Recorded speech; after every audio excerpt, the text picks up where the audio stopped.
Buenos dias. Good morning, everyone. Thank you so much for being here today. My name is Magda Hinojosa.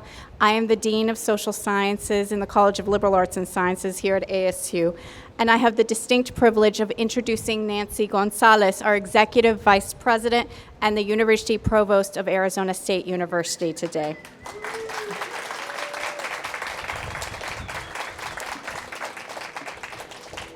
For those of you that don't know, Provost Gonzales has spent her entire academic career here at ASU.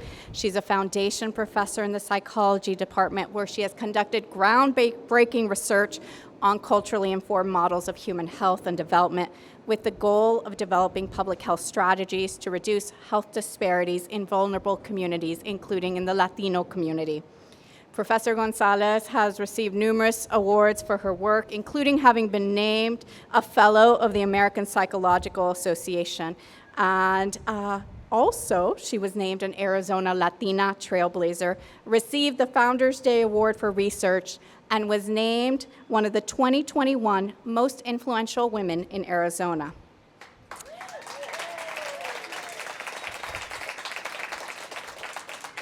She's quite exceptional, and it is especially meaningful, I think, to have Provost Gonzales leading our academic enterprise at ASU, given that she is homegrown talent. A native of Miami, Arizona. Do you know it? Do you know it? Provost Gonzales also received her bachelor's degree from ASU. She is an alum, and she's a true inspiration to our community and a role model for many of us. Please join me in welcoming Provost Gonzales to the stage.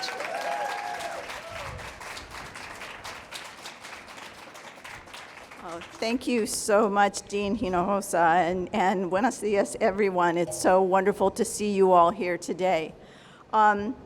It's a real pleasure to be able to celebrate the relaunch, the new leadership, and the next chapter for ASU's Hispanic Research Center. I can also think of no better way to conclude Hispanic Heritage Month than an HRC block party. So as many of you know, the HRC is a university-wide, multidisciplinary center with a very long and evolving history. And I'm going to just, if you can indulge me a little bit of the history, I'm going to just step through it a bit. The HRC was founded in 1985 by the Arizona Board of Regents in recognition of the importance of the Hispanic community to the state of Arizona. The original goal of the HRC was to increase Chicano faculty staff and student recruitment, as well as develop new academic programs across various disciplines. The late Ray Padilla, a devoted and beloved scholar of educational policy and Chicanos in K-12 and higher education, was the HRC's inaugural director. Looking back, ABOR's creation of the HRC was an impressive gesture of respect for the Hispanic heritage and people of our state. And it foreshadowed the growth at ASU that was yet to come. In 1985, when the HRC was founded, the ASU student population was about 40,000. We know today it's 182,000. And the Hispanic population was less than 5%. Since its founding, the HRC has played a very important role in the careers of many Latina and Latino faculty here at ASU. When I was hired to ASU as an assistant professor in the psychology department, I received an appointment to the HRC. It was an added recruitment incentive because it offered extra resources and a community of scholars focused on research with Latino populations, working across disciplines. And to be honest, the interdisciplinary focus of the HRC at the time was an idea way ahead of its time. The HRC certainly played an important role in my trajectory at ASU. It connected me to other faculty colleagues, like the HRC director, Felipe Castro. I was looking to see if Felipe is here, and other luminary faculty and mentors like Cordelia Candelaria, who I would never have met way on the other side of campus if I hadn't been part of this network. So most important, though, the HRC offered a wonderful community, a sense of belonging, and a kind of a sounding board working with other Latino faculty who were really working to push boundaries in their disciplines that had not yet really integrated and contemplated the role of Hispanic in the work. And as we were all very much trying to develop the next generation of undergraduate students and graduate students to come into those disciplines.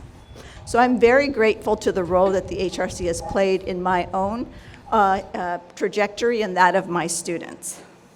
So in 1997, the HRC pivoted its focus to focus primarily on Latino arts and writers under the leadership of Regents Professor Gary Keller. Among many accomplishments, Gary served as the founder and editor of ASU's bilingual press, and also cultivated the HRC's large collection of Chicano art, which is on display in the hallways here today, and also parts of it in the ASU Art Museum right now in a special exhibit. Equally important, Gary was a tireless champion of educational access and a scholar and mentor who dedicated his life to supporting student success and generating ample and continuous support from funders such as the National Science Foundation to expand opportunities in STEM for Latinx and other underrepresented populations. This part of HRC's history is very important. Through his commitment to Latino students and other historically underrepresented communities, Gary and the HRC helped to lay the groundwork for the ideals of access and inclusion that later would be reflected in our ASU charter, and the expanding cultural and socioeconomic diversity of our student body. So fast forward to today, we now enroll over 30,000 students from Hispanic backgrounds.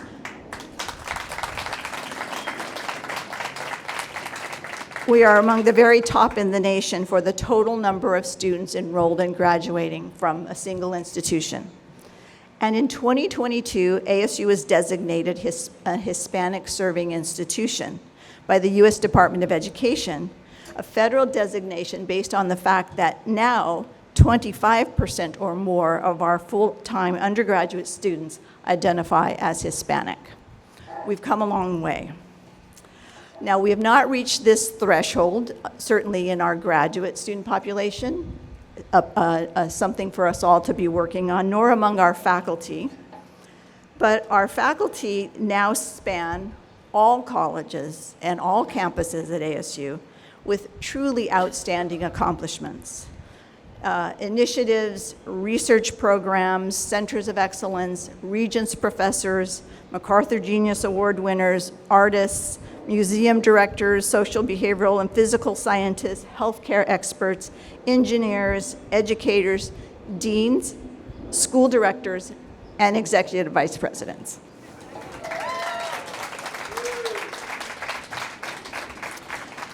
When we received our HSI designation, I worked with the deans of the College of Liberal Arts and Sciences, which has always been home to the HRC, and we committed to relaunch the HRC.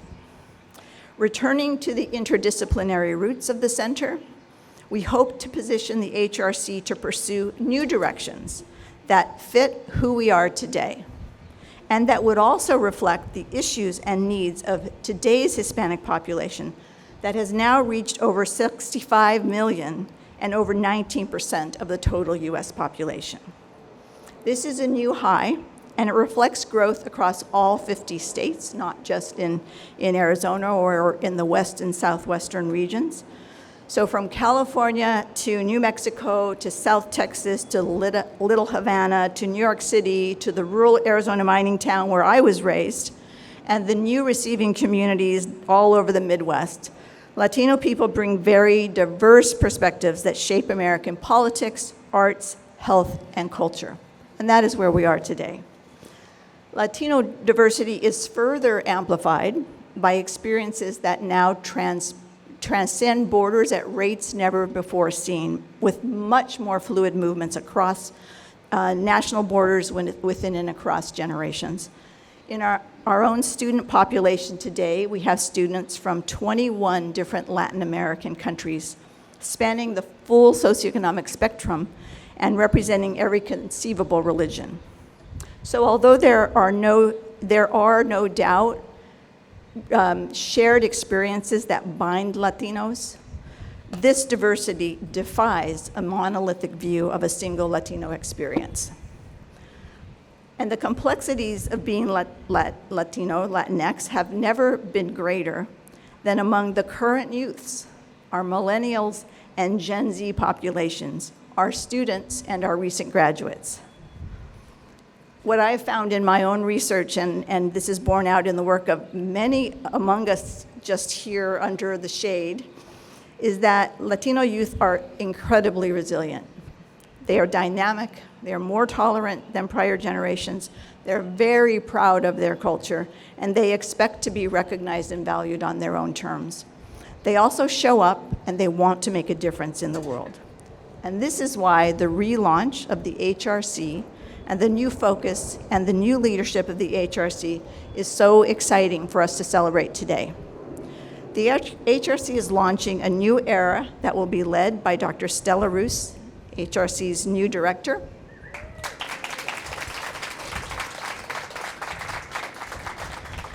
Stella is an award-winning political scientist and author of The Politics of Millennials, Political Beliefs and Policy Preferences of America's Most Diverse Generation. It is a book about the issues that motivate millennial voters.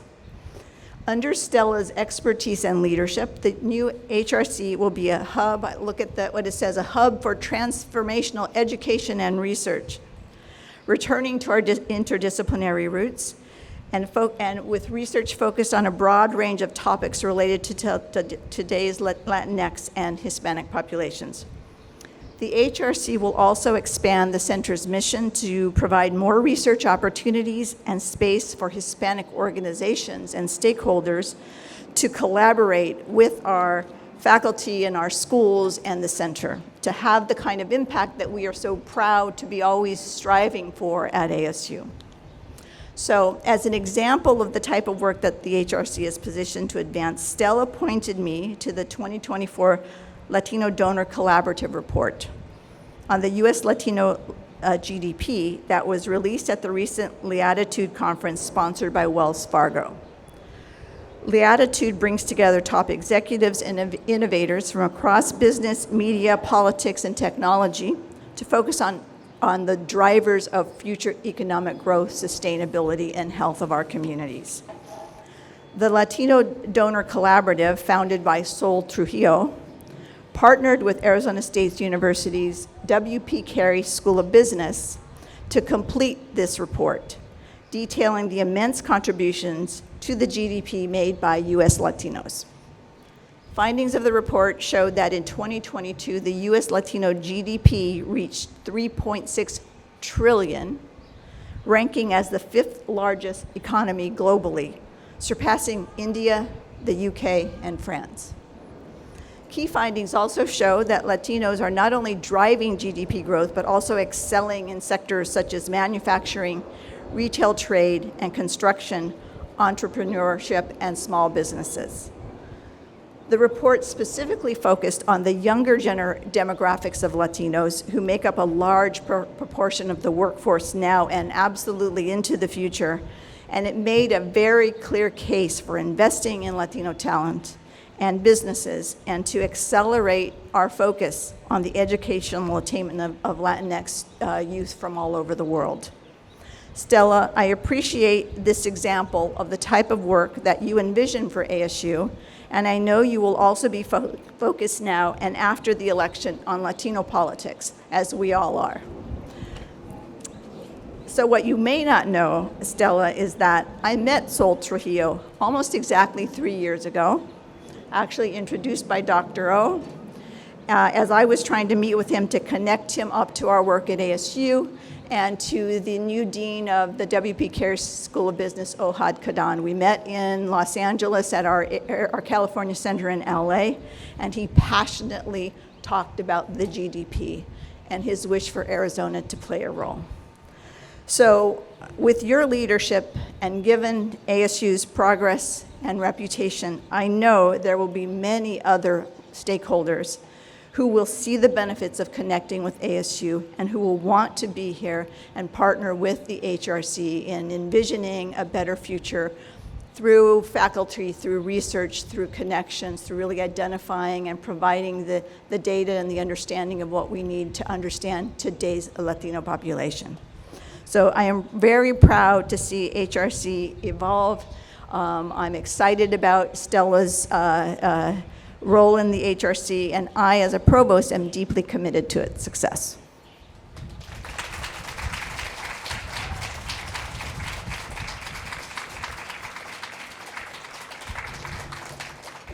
Wow, hard to follow that wonderful speech, so I'm going to keep it really short.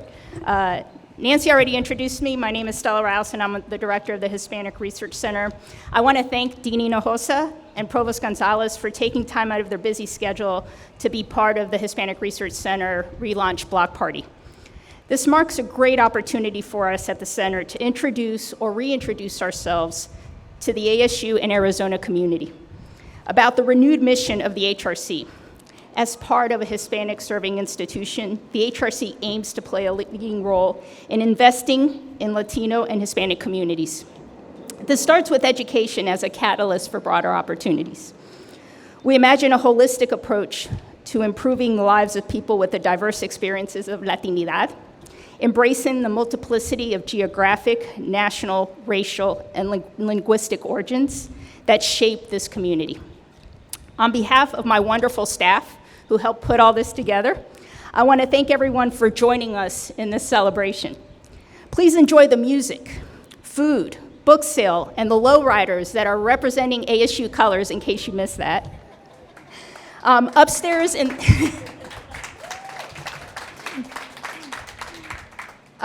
the HRC Gallery Hall, we are unveiling our latest exhibition of the HRC art collection, Arte Arizonense, celebrating Chicano Hispanic artists in Arizona. Several of the artists whose work is being exhibited are here today, or are supposed to be here today. Martin Moreno and Larry Yanez.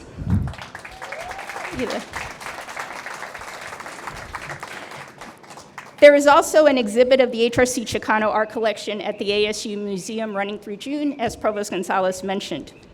In our conference room, there's a virtual exhibition of our lithographs produced with generous support from the Humanities Institute here at ASU. This afternoon, there will be free paletas. Who doesn't love paletas? Come on. Beginning at 1 p.m. Also, please enter your name for drawings for Phoenix Suns swag, Phoenix Suns tickets, and HRC swag. Finally, I just want to reiterate what Provost Gonzales said. If you have ideas or nascent projects that involve work about the Hispanic Latino community, please reach out to us. We want to hear from you. We want to be strong collaborators of any work being done about and for the Latino community. And with that, I want to close the remarks and for everyone to enjoy the festivities. Thank you very much.